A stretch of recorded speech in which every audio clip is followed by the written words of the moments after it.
सहकारिता मंत्रालय के 4 वर्ष पूरे होने पर आणंद में आयोजित कार्यक्रम में शामिल हुए केंद्रीय मंत्री अमित शाह। कहा, देश के आर्थिक विकास में सहकारी समितियों की अहम भूमिका। प्रख्यात चिंतक और शिक्षाविद डॉक्टर श्यामा प्रसाद मुखर्जी को उनकी जयंती पर दी गई श्रद्धांजलि। भाजपा नेताओं ने कहा, डॉक्टर मुखर्जी के विचार सदैव हम सभी के लिए रहेंगे प्रेरणा स्रोत। 10वीं और 12वीं की परीक्षा में बेहतर प्रदर्शन करने वाले विद्यार्थियों को शिक्षा मंत्री रामदास सोरेन ने किया सम्मानित। बढ़ाया हौसला, अभिभावक भी रहे मौजूद। राज्य में बारिश से फिलहाल राहत की कोई उम्मीद नहीं। 12 जुलाई तक प्रदेश के ज्यादातर इलाकों में जारी रहेगा बारिश का सिलसिला। कई इलाकों के लिए अलर्ट भी जारी।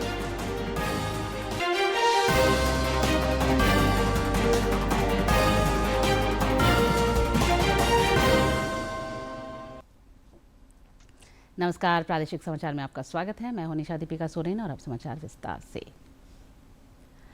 प्रधानमंत्री नरेंद्र मोदी 5 देशों की यात्रा के चौथे चरण में ब्राजील पहुंच गए हैं। वे आज रात शुरू होने वाले 17वें ब्रिक्स शिखर सम्मेलन में हिस्सा लेंगे। इस सम्मेलन रियो डी जेनेरियो में आयोजित हो रहा है और इसमें ब्राजील, रूस, भारत, चीन और दक्षिण अफ्रीका सहित ब्रिक्स के सदस्य देशों के प्रमुख भाग लेंगे। ब्रिक्स शिखर सम्मेलन की शुरुआत आज वैश्विक शासन प्रणाली में सुधार की चर्चा से होगी। इस सत्र में केवल ब्रिक्स के पूर्ण सदस्य हिस्सा लेंगे। इसके बाद एक वर्किंग लंच के दौरान शांति और सुरक्षा के मुद्दों पर चर्चा होगी। दिन का तीसरा एजेंडा बहुपक्षवाद को मजबूत करना, आर्थिक और वित्तीय मामलों के साथ साथ आर्टिफिशियल इंटेलिजेंस पर केंद्रित होगा। शाम को सभी नेताओं के लिए एक औपचारिक स्वागत समारोह आयोजित किया जाएगा। 7 जुलाई को सम्मेलन का चौथा एजेंडा पर्यावरण COP30 और वैश्विक स्वास्थ्य होगा। चूंकि नवंबर में ब्राजील COP30 की मेजबानी करेगा, इसलिए जलवायु परिवर्तन एक अहम मुद्दा रहेगा।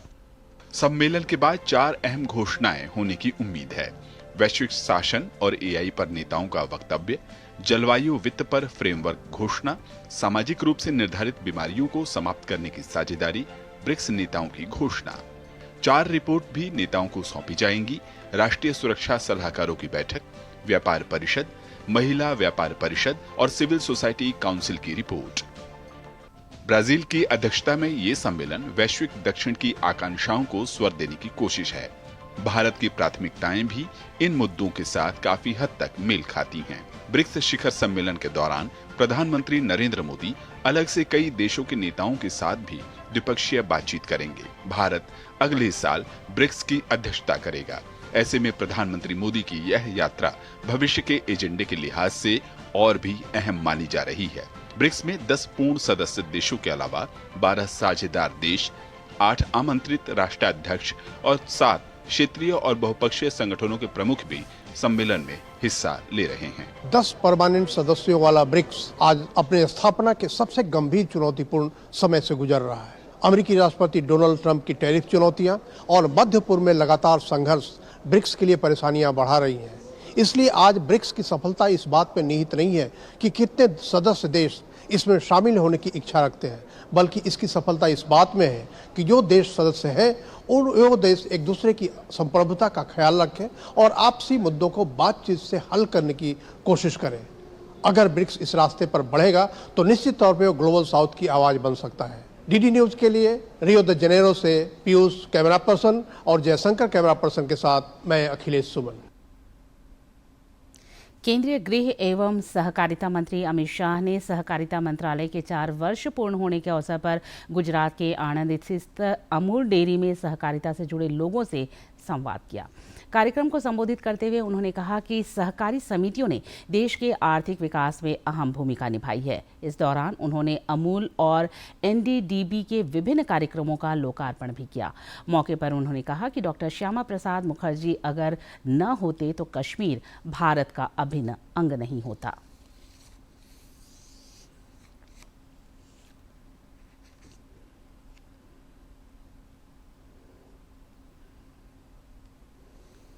सहकारिता का जो संस्कार है उसका विस्तार करने का संकल्प हमने सहकारिता वर्ष में लिया है। आजादी के पूर्व से ही देश की अनेक प्रकार की समस्याओं को न केवल वाचा देने का काम किया, इसके निवारण के लोगों को संगठित भी किया और निवारण के उपाय भी सुझाए। देश की जनता श्यामा प्रसाद जी को कश्मीर के साथ जोड़कर देख रही, वो उचित ही है, क्योंकि श्यामा प्रसाद मुखर्जी न होते तो कश्मीर कभी भी देश का अभिन्न हिस्सा न बनता। वो ही एक नेता था जिसने देश में 2 प्रधान 2 विधान 2 निशान नहीं चलेंगे नारे के साथ अपने स्वयं का बलिदान कश्मीर के लिए देने का काम किया। परंतु इसके साथ साथ आज पश्चिम बंगाल भी भारत का हिस्सा है, तो उसका पूरा श्रेय श्यामा प्रसाद मुखर्जी और स्वामी प्रणवानंद जी को जाता। प्रख्यात चिंतक और शिक्षाविद डॉक्टर श्यामा प्रसाद मुखर्जी की आज जयंती है। इस मौके पर भाजपा के प्रदेश अध्यक्ष बाबूलाल मरांडी ने धनबाद में डॉक्टर मुखर्जी की प्रतिमा पर माल्यार्पण कर उनका नमन किया। उनके साथ स्थानीय विधायक राज सिन्हा भी मौजूद थे। पार्टी के नेताओं ने डॉक्टर श्यामा प्रसाद मुखर्जी की जयंती मनाई। इस अवसर पर भाजपा प्रदेश अध्यक्ष बाबूलाल मरांडी ने उनकी प्रतिमा पर माल्यार्पण कर श्रद्धा सुमन अर्पित की। मौके पर बाबूलाल मरांडी ने कहा कि जम्मू कश्मीर से धारा 370 को हटाने के लिए डॉक्टर श्यामा प्रसाद मुखर्जी शहीद हो गए थे। श्यामा प्रसाद मुखर्जी ने देश के लिए उन्हें सर्वस्व जीवन को उन्होंने समर्पित कर दिया, और आज जो जम्मू कश्मीर है जहां पर 370 धारा लगा हुआ था उसको हटाने के लिए 1953 में उन्होंने अपनी शहादत दी। अब 1953 में वो वहां शहीद हुए थे, वहां के कारागार में ही उनकी मौत हो गई थी संदेहजनक स्थिति में। मौके पर मौजूद धनबाद के विधायक राज सिन्हा ने कहा कि डॉक्टर श्यामा प्रसाद मुखर्जी ने देश की अखंडता के लिए बलिदान दे दिया। साथ ही इस दौरान उन्होंने उनकी उपलब्धियां भी गिनाई। भारत की एकता अखंडता के लिए अपने आप को कुर्बान किया, जिनके प्रयास के फलस्वरूप आज कश्मीर भारत का अभिन्न है। 2 विधान 2 निशान 2 प्रधान नहीं चलेगा, इसके लिए अपने आप को उन्होंने समर्पित किया। और जो आज जिस प्रकार के औद्योगिक क्षेत्र में विकास हो रहा है, यह आदरणीय स्वर्गीय डॉक्टर श्यामा प्रसाद मुखर्जी जी का ही देन है। डॉक्टर श्यामा प्रसाद मुखर्जी एक राष्ट्रवादी विचारक और नेता के रूप में याद किए जाते हैं। इन्होंने भारतीय जनसंघ की भी स्थापना की थी। मौके पर भारी संख्या में भाजपा नेता और कार्यकर्ता मौजूद थे। डीडी न्यूज़ के लिए धनबाद से शरद चंद्र की रिपोर्ट। डॉक्टर श्यामा प्रसाद मुखर्जी की जयंती पर धनबाद जिला कार्यालय में एक संगोष्ठी का भी आयोजन हुआ। संगोष्ठी को नेता प्रतिपक्ष और पार्टी के प्रदेश अध्यक्ष बाबूलाल मरांडी ने संबोधित किया। इस दौरान उन्होंने कहा कि डॉक्टर मुखर्जी का जीवन राष्ट्रहित, सिद्धांत और बलिदान की अनुपम मिसाल है, जिनके विचार आज भी हमें प्रेरणा देते हैं।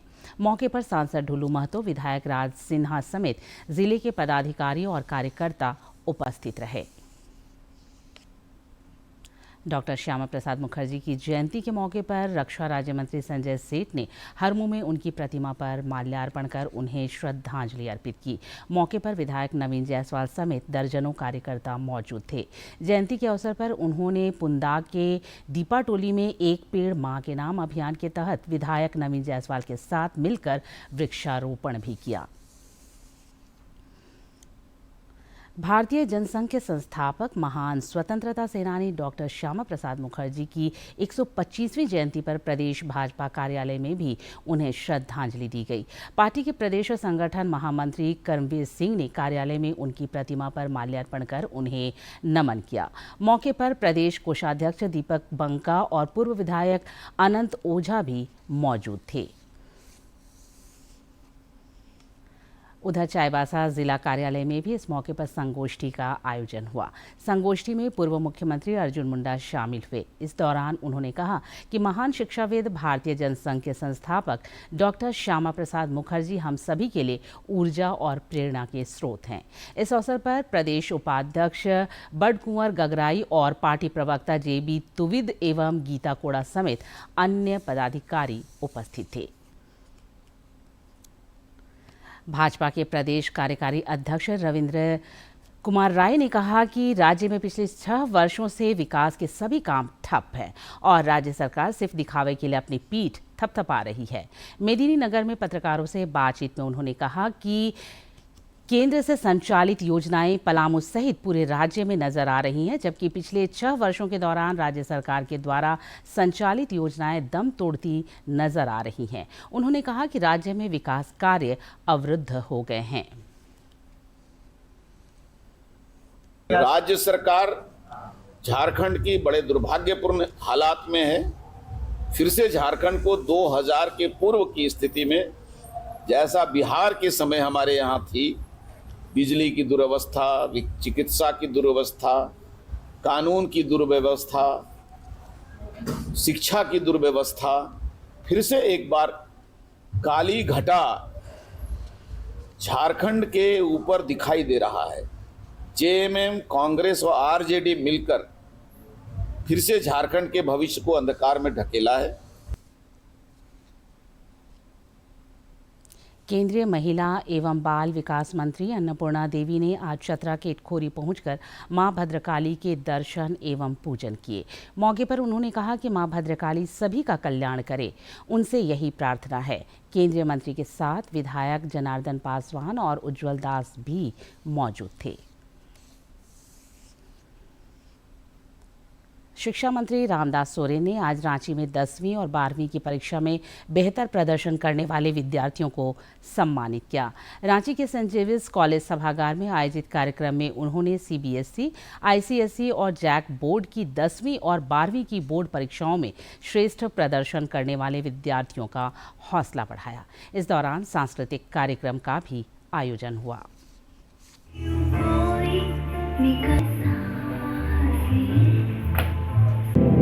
दिल में है अरमान यही, कुछ कर जाए, कुछ कर जाए। सूरज सब तेज नहीं मुझ में, दीपक सब जलता देखोगे।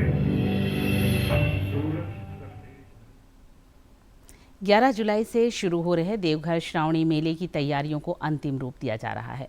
पिछले वर्षों की भांति इस बार भी श्रावणी मेले के दौरान VIP दर्शन पर रोक रहेगा। श्रावणी मेले का आयोजन होने जा रहा है, इसे लेकर जिला प्रशासन ने तैयारियां पूरी कर ली हैं। वहीं श्रद्धालुओं की भीड़ को देखते हुए मेले के दौरान VIP और VVIP दर्शन पर प्रतिबंध लगाया है। उपायुक्त नमन प्रियेश लकड़ा ने कहा कि श्रद्धालुओं की सुरक्षा और सुगम जलार्पण के तहत यह निर्णय लिया गया है। VIP और VIP पूजा का जो आउट ऑफ टर्न जो पूजा है वो कैबिनेट को हम लोगों ने रिकमेंड कर दिया है।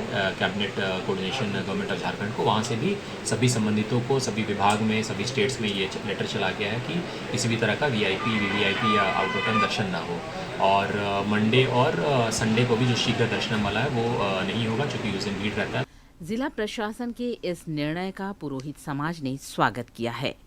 पुरोहित नमो नारायण परिहस्त ने कहा कि सावन माह में VIP पूजा को बंद रखने से पूजा पाठ और जलार्पण की प्रक्रिया अधिक व्यवस्थित और शांतिपूर्ण ढंग से संपन्न होगी। प्रशासन के तरफ से यह अच्छा कदम है कि VIP दर्शन बंद हो गया।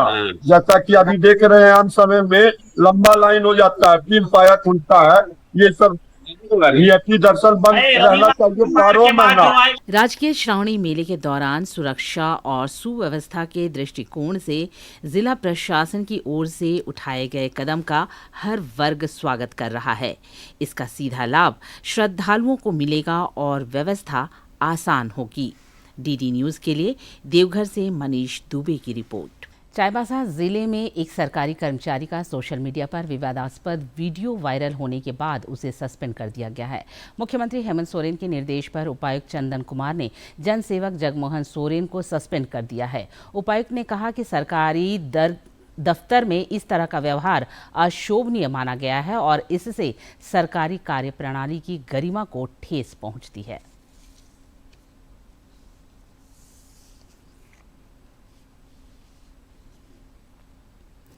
रामगढ़ जिले के कुजू ओपी क्षेत्र के कर्मा परियोजना में पिछले दिनों अवैध खनन के दौरान हुई मौतों के मामले में मुआवजे की घोषणा कर दी गई है। वार्ता के बाद सीसीएल प्रबंधन ने 8 लाख रुपए की मुआवजा देने की बात कही है।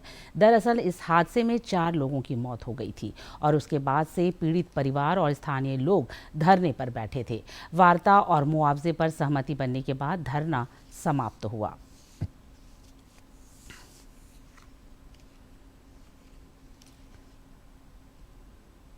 पूर्वी सिंहभूम जिले की पुलिस ने अवैध लॉटरी के कारोबार का भंडाफोड़ किया है। पुलिस ने कार्रवाई करते हुए करीब 1 लाख अवैध लॉटरी टिकट जब्त करने के साथ 2 लोगों को गिरफ्तार किया है।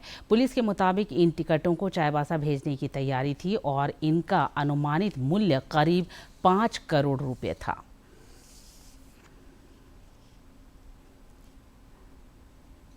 केंद्र सरकार ने शहर के जरूरतमंद और आवासहीन लोगों को आवास उपलब्ध कराने के उद्देश्य से प्रधानमंत्री आवास योजना शहरी की शुरुआत की है। जामताड़ा जिले में बीते कई वर्षों से मिट्टी के घर और झुग्गी झोपड़ी में निवास करने वाले लोगों को भी इस योजना के तहत पक्के आवास मुहैया कराए गए हैं। जामताड़ा जिले के स्लम एरिया में मिट्टी के घर झुग्गी झोपड़ी में रहने वाले लोगों को प्रधानमंत्री आवास योजना शहरी के तहत पक्के मकान का लाभ दिया गया है। लाभुक पिंटू बावरी ने कहा कि पहले मिट्टी के घर में बरसात के दिनों में पानी टपकने से काफ़ी परेशानी होती थी, लेकिन आवास योजना का लाभ मिलने से परेशानी दूर हुई है। जो हम लोग को पहले जो आवास जो मिला है बहुत अच्छे से हम लोग रह रहे हैं। पहले जो घर था मिट्टी वाला थोड़ा सा दिक्कत में थे हम लोग, अभी बड़ा बन गया। बोलना चाहता हूँ कि बहुत अच्छा घर गया है हम लोग का। वहीं झालू बावरी और उनकी पत्नी लखी बावरी को भी प्रधानमंत्री आवास योजना शहरी का लाभ मिलने से काफ़ी सहूलियत हुई है। उन्होंने बताया कि पहले मिट्टी के घर में काफ़ी तकलीफ होती थी, लेकिन आवास योजना का लाभ मिलने से उनके जीवन में सुखद बदलाव आया है। पहले मिट्टी का घर था, बहुत तकलीफ होता था, ये हमको मिला है। अब यह शांति से रह रहे हैं। आवाज हमको मिला है अच्छा से, हम अभी आराम से रह रहे हैं। नगर पंचायत जामताड़ा के प्रतिनिधि सुनील बावरी ने कहा कि प्रधानमंत्री आवास योजना शहरी आवासहीन और पक्के आवास से वंचित लोगों के लिए वरदान साबित हुआ है। स्लम एरिया में गुजर बसर करने वालों को बरसात और आंधी तूफान के समय में काफ़ी समस्या होती थी, लेकिन आवास की सुविधा मिलने से मुश्किलें आसान हुई हैं। प्रधानमंत्री आवास योजना जो हमारे प्रधानमंत्री द्वारा गरीबों के लिए किया गया वो बहुत ही उपयोगी नहीं, गरीबों के लिए एक वरदान साबित हुआ है। प्रधानमंत्री नरेंद्र मोदी के नेतृत्व में केंद्र सरकार के प्रयासों से न केवल जरूरतमंद लोगों को आवास मुहैया हुआ है, बल्कि विभिन्न केंद्र प्रायोजित योजनाओं का लाभ लेकर लोग परिवार के साथ सुखद जीवन व्यतीत कर रहे हैं। डीडी न्यूज़ के लिए जामताड़ा से उज्जवल प्रसाद आजाद की रिपोर्ट। रांची का ऐतिहासिक जगन्नाथपुर रथ मेला यात्रा अब समापन की ओर है। आज घुड़ती रथ यात्रा के साथ ही भगवान जगन्नाथ 9 दिनों में मौसी बाड़ी में रहने के बाद आज मुख्य मंदिर लौट गए। इससे पहले रथ यात्रा में लगातार श्रद्धालुओं का हुजूम देखा गया और सांस्कृतिक कार्यक्रम में भी लोग बढ़ चढ़कर शामिल हुए। मेला परिसर में तरह तरह के झूले, फुटपाती दुकान और मनोरंजन की चीजें लोगों के आकर्षण का केंद्र बनी हुई हैं।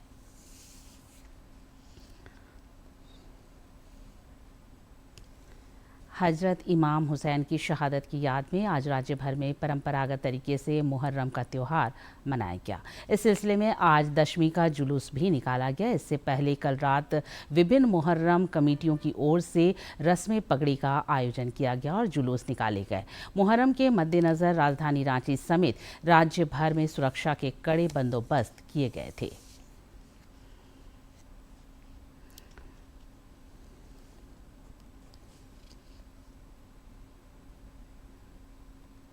गिरिडीह जिले के घोड़तांबा में आज ताजिया जुलूस की बिजली तार से टकरा जाने से एक व्यक्ति की मौत हो गई और 3 अन्य लोग घायल हो गए। जिले के उपायुक्त रामनिवास यादव ने बताया कि जुलूस को लेकर आयोजकों ने 3 बजे से बिजली आपूर्ति बंद करने का अनुरोध किया था, लेकिन इससे पहले वे दिन के 12 बजे ताजिया को उठाकर इधर उधर रख रहे थे, तभी यह हादसा हुआ।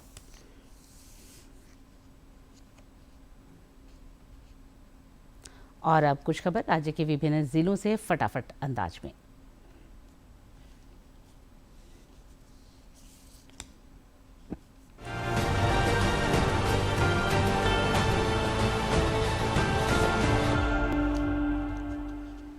सिमडेगा के उपायुक्त कंचन सिंह ने बाल एवं अल्पवयस्क श्रमिक अधिनियम से संबंधित जिला स्तरीय टास्क फोर्स की समीक्षा बैठक की। बैठक में बाल श्रमिकों के रेस्क्यू अभियान, छापेमारी गतिविधियों एवं बाल श्रम अधिनियम के अंतर्गत की गई कार्रवाई की समीक्षा हुई।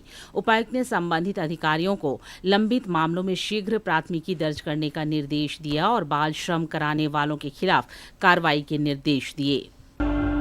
सिमडेगा के उपायुक्त कंचन सिंह ने सदर अस्पताल का औचक निरीक्षण किया। उन्होंने अस्पताल की संचालन व्यवस्था का जायजा लिया और सिविल सर्जन से 108 एम्बुलेंस सेवाओं की जानकारी ली। Civil surgeon doctor Ramdev Paswan ने बताया कि जिले में 14 108 एम्बुलेंस हैं, जिनमें से 11 खराब हैं और केवल 3 एम्बुलेंस संचालित हैं। गुमला में विश्व बैडमिंटन दिवस के अवसर पर समस्थॉन का आयोजन किया गया। इस प्रतियोगिता में युवाओं ने उत्साहपूर्वक भाग लिया। प्रतियोगिता के माध्यम से नशे से दूर रहने और खेल से जुड़ने का संदेश दिया गया। गुमला के उपायुक्त प्रेरणा दीक्षित ने बसिया प्रखंड के रेफरल अस्पताल, आंगनबाड़ी केंद्र, पुस्तकालय और इंडोर स्टेडियम का निरीक्षण किया। अस्पताल में महिला डॉक्टर और पीडियाट्रिक विशेषज्ञ की कमी पर उन्होंने चिंता जताई और शीघ्र नियुक्ति सुनिश्चित करने के निर्देश दिए। जामताड़ा के उपायुक्त रवि आनंद के निर्देश पर जिले के कई प्रखंडों में पंचायतवर धरती आबा जनजातीय ग्राम उत्कर्ष अभियान के तहत शिविर का आयोजन किया गया। शिविर के माध्यम से लाभुकों को विभिन्न जन कल्याणकारी योजनाओं का लाभ ऑन द स्पॉट दिया गया और जिला कृषि कैंपस में किसानों के बीच धान, अरहर, मड़ुआ समेत अन्य बीजों का वितरण किया गया। पाकुड़ के उपायुक्त मनीष कुमार के निर्देश पर विभिन्न प्रखंडों में पंचायतवर धरती आबा जनजातीय ग्राम उत्कर्ष अभियान के तहत शिविर का आयोजन किया गया। शिविर के जरिए लाभुकों को विभिन्न जन कल्याणकारी योजनाओं का लाभ ऑन द स्पॉट दिया गया। लाभुक महिला ने बताया कि शिविर के दौरान उनका मनरेगा के तहत जॉब कार्ड बनाया भी गया है। देवघर में राजकीय श्रावणी मेला की तैयारी अंतिम चरण पर है। 11 जुलाई से 9 अगस्त तक आयोजित राजकीय श्रावणी मेले को भव्य और दिव्य बनाने में उपायुक्त नमन प्रियेश लकड़ा जिला प्रशासन के साथ युद्ध स्तर पर कार्य कर रहे हैं। उपायुक्त ने कहा कि मेला क्षेत्र को गैर धूम्रपान क्षेत्र और गैर तंबाकू क्षेत्र घोषित किया गया है।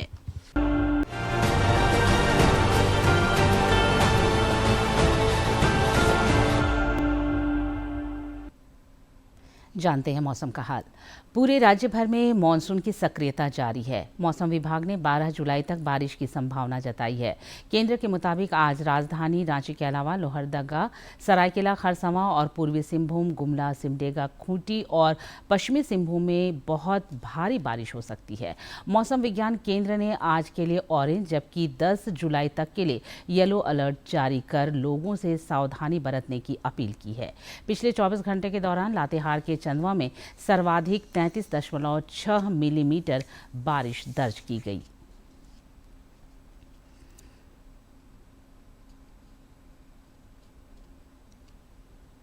और अब एक नजर डालते हैं प्रमुख शहरों के आज के तापमान पर। राजधानी रांची का अधिकतम तापमान 28.2 और न्यूनतम 23.4 डिग्री सेल्सियस रिकॉर्ड किया गया। जमशेदपुर का अधिकतम तापमान 30 और न्यूनतम 23.8 तथा डाल्टनगंज का अधिकतम तापमान 31.8 और न्यूनतम तापमान 24.9 डिग्री सेल्सियस रिकॉर्ड किया गया।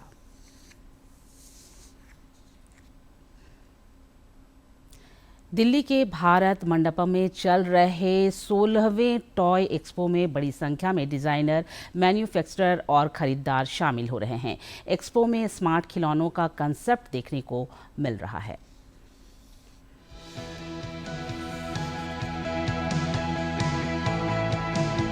जहां तक नजर जा रही है बस खिलौने ही खिलौने दिखाई दे रहे हैं। जी हाँ, ये कोई आम मेला नहीं बल्कि खिलौनों की एक अंतर्राष्ट्रीय दुनिया है जो बसी है भारत की राजधानी नई दिल्ली के भारत मंडपम में। मौका है 16वें इंटरनेशनल टॉय एक्सपो का, जहां परंपरागत लकड़ी के खिलौनों से लेकर एआई से लैस स्मार्ट रोबोट तक जैसे खिलौने तो मौजूद हैं ही, साथ ही मनोरंजन के साथ साथ दिमागी कसरत वाले विशेष खिलौने भी हैं। खिलौनों की इतनी वैरायटी शायद ही आपने पहले कभी देखी होगी, जहां खिलौनों का पूरा संसार बसता है। मेक इन इंडिया जो है उस पर ज़्यादा फोकस यहाँ पर किया गया है। कई ऐसी कंपनियां जो कि भारत में खिलौनों का निर्माण कर रही हैं और अंतर्राष्ट्रीय स्तर पर जो है खिलौने यहाँ से विदेशों तक में भेजे जा रहे हैं, वो कंपनियां भी यहाँ पर आई हुई हैं। B2B बिजनेस यहाँ पर हो रहे हैं, डीलिंग्स यहाँ पर हो रही है और कई देशों के यहाँ प्रतिनिधि भी आए हुए हैं जो कि यहाँ पर B2B मीटिंग्स यहाँ पर कर रहे हैं। 350 से ज़्यादा कंपनी भाग ले रही हैं और 400 ब्रांड यहाँ पर प्रदर्शित किए गए हैं। हमारा मेन उद्देश्य है देश में खिलौने की उत्पादन को बढ़ाना और डोमेस्टिक मार्केट में अपना शेयर को इंक्रीज करना। साथ साथ में हमारे काफ़ी मैन्युफैक्चरर्स एक्सपोर्ट की तरफ जा रहे हैं और एक्सपोर्ट निरंतर हमारा बढ़ रहा है। खिलौनों की ये दुनिया इस क्षेत्र में भारत के बदलते दौर की कहानी बयां कर रही है। यह एक्सपो भारत के पारंपरिक और सांस्कृतिक खिलौनों की विरासत को सहेज भी रहा है। वहीं दूसरी ओर यह आधुनिकता और इनोवेशन की मिसाल भी बन रहा है। भारत अब सिर्फ खिलौनों की मंडी नहीं बल्कि उनका निर्माता बनकर उभर रहा है, जहां कई कंपनियां इस सेक्टर में मेक इन इंडिया को बढ़ावा दे रही हैं। दुनिया भर के खरीदार जहां बिजनेस डील के लिए पहुंच रहे हैं। गवर्नमेंट हमारा इतना सपोर्ट कर रही है, जो सारा BIS लगा रहे हैं, वो सारे टैक्सेस एंड इम्पोर्ट्स को बैन करना चाह रहे हैं। तो आर फोकस है कि हमारा सब इंडिया में ही प्रोड्यूस हो, बिकॉज सारा इनकम हमारा इंडिया में होना चाहिए। बाहर why should we give it to China और any other foreign countries, why we should not. हम लोग ज़्यादा से ज़्यादा वुडन खिलौने पे ध्यान दे रहे हैं, क्योंकि वुडन खिलौने एक तो एनवायरमेंटल फ्रेंडली है, उसमें नॉन टॉक्सिक रहता है, तो बच्चों को कहीं हार्मनेस नहीं पहुंचने वाला है। दूसरा, इसके अंदर हमने बहुत सारा क्रिएटिव और एजुकेशनल प्रोडक्ट्स पे ध्यान दिया है। भारत अब सिर्फ खिलौनों का बाजार नहीं बल्कि एक ग्लोबल निर्माता भी बन रहा है। गुणवत्ता और नवाचार के मामले में भारतीय कंपनियां ग्लोबल मैप पर अपनी छाप छोड़ रही हैं। ये एक्सपो 7 जुलाई तक चलेगा, जिसमें कई बड़ी बिजनेस डील तो होगी ही, साथ ही इस क्षेत्र में भविष्य की रूपरेखा भी तय की जाएगी। इंडियन टॉयज इंडस्ट्री लगातार ग्रोथ कर रही है। अगर बात की जाए तो वर्तमान में करीब 2.5 बिलियन अमेरिकी डॉलर का यह व्यापार 2034 में करीब 7 बिलियन अमेरिकी डॉलर तक पहुंचने का अनुमान है। सरकार की नीतियों का परिणाम है कि पिछले 5 सालों में खिलौना उद्योग में 40% की ग्रोथ दर्ज की गई है। अंत में मुख्य समाचार एक बार फिर।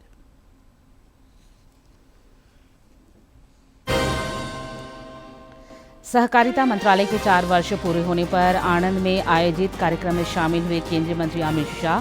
कहा, देश के आर्थिक विकास में सहकारी समितियों की अहम भूमिका। प्रख्यात चिंतक और शिक्षाविद डॉक्टर श्यामा प्रसाद मुखर्जी को उनकी जयंती पर दी गई श्रद्धांजलि। भाजपा नेताओं ने कहा, डॉक्टर मुखर्जी के विचार सदैव हम सभी के लिए रहेंगे प्रेरणा स्रोत। 10वीं और 12वीं की परीक्षा में बेहतर प्रदर्शन करने वाले विद्यार्थियों को शिक्षा मंत्री रामदास सोरेन ने किया सम्मानित। बढ़ाया हौसला, अभिभावक भी रहे मौजूद। राज्य में बारिश से फिलहाल राहत की कोई उम्मीद नहीं। 12 जुलाई तक प्रदेश के ज्यादातर इलाकों में जारी रहेगा बारिश का सिलसिला। कई इलाकों के लिए अलर्ट भी जारी।